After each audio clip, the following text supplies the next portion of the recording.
தமிழ்நாட்டில் நடைமுறைப்படுத்தப்படுகிற கல்வி ரீதியான திட்டங்கள் வேறு ஒரு மாநிலத்தில் ஏற்கனவே நடைமுறைப்படுத்தப்பட்டு விட்டது. அதைத்தான் நீங்க காப்பி எடுத்து பண்றீங்கன்னு ஒன்ன காட்டுங்க, தயவு செய்து காட்டுங்க. காலை உணவு திட்டம், இது என்ன பிரமாதம் பாரு, பீகார்ல ஏற்கனவே இருக்கு, சொல்லு.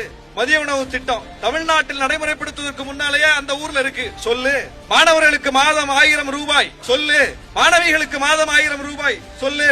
இலவச பஸ் பாஸ், சொல்லு. சைக்கிள், சொல்லு. என்னத்த சொல்லுவ? என்ன கொடுத்த படிப்பை கொடுப்பதற்கு? இந்த அரசு வந்த பிறகு ஒரு பள்ளிக்கூட கட்டிடம் இடிந்து விழுந்து விட்டதுன்னு செய்தி வருது. உடனே முதலமைச்சர் என்ன தெரியுமா ஆணை போட்டாரு? பழுதான அத்தனை பள்ளி கட்டிடங்களையும் கணக்கெடுங்க. தமிழ்நாட்டில் நடந்துச்சுங்க, இதெல்லாம் நமக்கு தெரியல, இதெல்லாம் நம்ம பார்க்கிறதும் இல்ல. முதலமைச்சர் ஒரே ஒரு ஆணை, தமிழ்நாட்டில் பழுதடைந்திருக்கிற அத்தனை பள்ளி கட்டடங்களையும் கணக்கெடுங்க, அத்தனை இடிங்க. இடிச்சிட்டு ஒரே ஆணையில் அத்தனை பள்ளி கட்டடங்களை புதிதாக கட்டுங்க.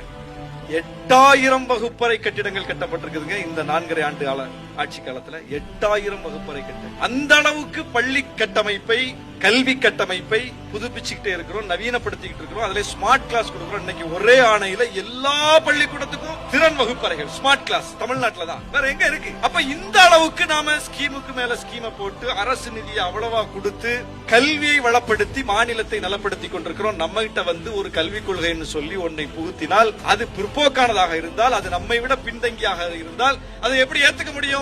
எனவே நாம் அதை நிராகரிக்கிறோம்.